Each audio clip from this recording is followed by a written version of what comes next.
అటుకులతో స్వీట్ చేస్తున్నాను. పాలు బాగా బాయిల్ చేశాను. పంచదార వాటర్లో వేసాను. ఇది వాటర్లో వేస్తే కొంచెం కరుగుతుంది కదా. బాగా కరిగిన తర్వాత అటుకులు కడిగిసేలా పెట్టుకున్నాను. ఇది కుంకుమ పువ్వు, ఇది పైనాపిల్ ఎసెన్స్ కొంచెం వేస్తాను, ఎక్కువ వేయను. ఎసెన్స్ చాలా ఎంత తక్కువ వేసినా మంచిది వచ్చేస్తుంది. కుంకుమ పువ్వు వేస్తున్నాను.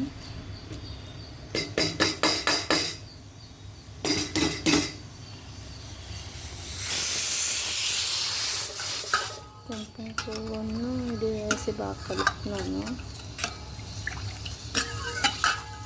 కలిపిన తర్వాత అటుకులు వేస్తాను.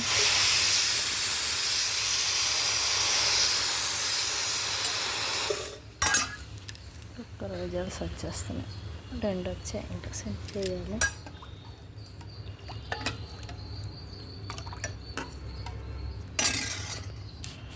అటుకుల స్వీట్ రెడీ అయిపోయింది. ఇంకా తినేయడమే. దీన్ని అటుకులు పాలు అంటున్నాము. ఇంకా దీనిలో చిన్న ఉప్పు గడ్డి కూడా వేస్తే బాగుంటుంది. లైట్గా ఉప్పు నెయ్యి వేసి ఇంకా కలిపేది. నెయ్యి వేడి చేసేసినా బాగానే ఉంటుంది. ఇంక ఇది కావాలంటే కొంచెం ఉడికించుకోవచ్చు, ఇలా కావాలంటే ఇలా తినేయచ్చు, ఎలా అయినా తినచ్చు, బాగుంటుంది. కుంకుమ పువ్వు ఎసెన్స్లు అన్నీ వేస్తే కొంచెంసేపు అయ్యేసరికి నెయ్యి ఇలా కలిసిపోతుంది. వేడి వేడి పాల మీద అయితే అసలు వేడి కూడా చేయక్కర్లేదు. నా పాలు కొంచెం చల్లగా అయిపోయాయి, బాగుంటుంది. ఇది రెడీ అయిపోయింది.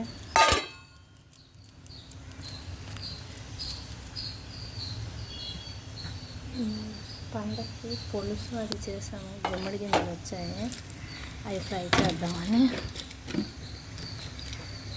ఫ్రై చేయడానికి ఇక ఫస్ట్ నాన్ స్టిక్ పెట్టాను. కొంచెం ఆయిల్ వేసుకొని ఫ్రై చేసుకుంటే చారన్నంతో కానీ దేంతో కానీ సాంబార్తో కానీ బాగుంటాయి.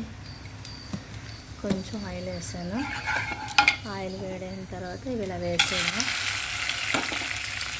అవి కొంచెంసేపు వేగిన తర్వాత ఉప్పు కారం ఇంకా ఏమైనా మనకు నచ్చిన చాట్ మసాలా కానీ ఏమైనా కావాలంటే వేసుకోవచ్చు.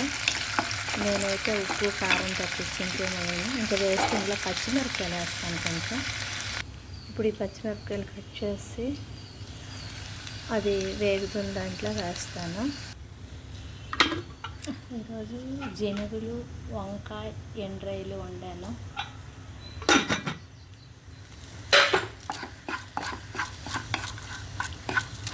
ఇంకా పప్పు, సాంబారు, రసము దేంతో కూడా బాగుంటుంది. కొంచెం కలర్ కనబడడానికి కారం వేసాను.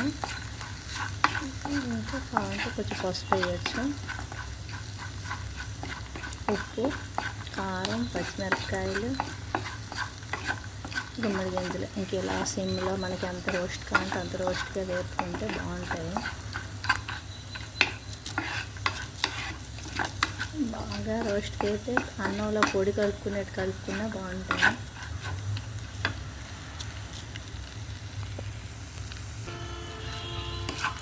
లైట్గా పసుపు వేసాను. ఒక్కోసారి పేలుతాయి కూడా, జాగ్రత్తగా చూసుకోవాలి.